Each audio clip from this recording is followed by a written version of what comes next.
திருச்சிற்றம்பலம். சோமாசி மாறர் நாயனார் புராணம். அம்பரன் சோமாசி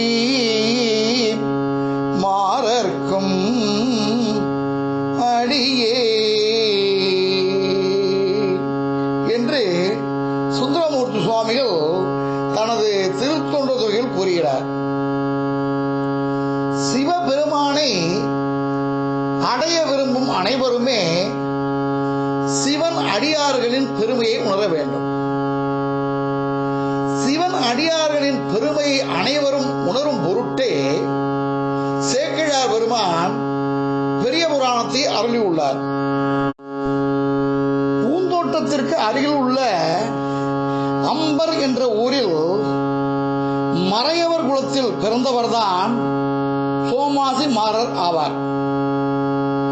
சிவபெருமான் மீது எல்லையில்லாத பேரன்பு கொண்டவர். சிவபெருமானை போற்றி வேண்டி வேள்விகள் பல முறை தவறாது செய்து வந்தார். தாம் செய்யும் வேள்வியின் யாகத்தின் பயனாகவே மாதம் மும்மாறி மழை பொய்வதாகவும் அனைவரும் இன்புற்று இருப்பதாகவும் உணர்ந்த சோமாசி மாறர் சிவபெருமானை போற்றி வேள்வி செய்யும் கடமையை எப்பொழுதும் தவறாமல் செய்து வந்தார். சிவபெருமானின் அன்பர்கள், அதாவது அடியவர்கள் அனைவருமே தன்னை ஆள்பவர்கள் என்று எண்ணி அவர்களை போற்றி வழிபட்டு வந்தார். இடைவிடாது சிவபெருமானின் 5 எழுத்து மந்திரத்தை ஓதுவதையே நியமமாக கொண்டு அந்த நெறியில் வாழ்ந்து வந்தார். இவ்வாறு வேள்விகள் பல செய்து சிவபெருமானை போற்றியும் சிவன் அடியார்களை வழிபட்டும் வந்த இவர் ஒரு முறை வன் தொண்டராகிய சுந்தரமூர்த்தி சுவாமிகளை காண அவர் மீது பேரன்பு கொண்டு திருவாரூர் சென்றார்.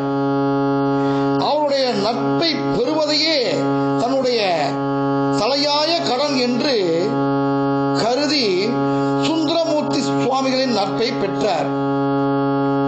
இவ்வாறு இறைப்பணி, சிவன் அடியார்கள் தொண்டு மற்றும் சுந்தரமூர்த்தி சுவாமிகளின் நட்பை பெறுதல் இவற்றையே குறிக்கோளாக கொண்டு வாழ்ந்த சோமாசி மாறர் நாயனார் இறுதியாக இறைவனுடைய திருவடி சேர்ந்தார்.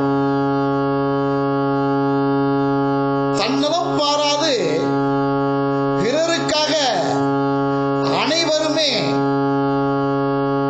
இன்புற்று இருக்க வேண்டும் என்ற ஒரே குறிக்கோளுடன் வாழ்ந்த சோமாசி மாறர் நாயனாரின் வரலாற்றை அறிந்து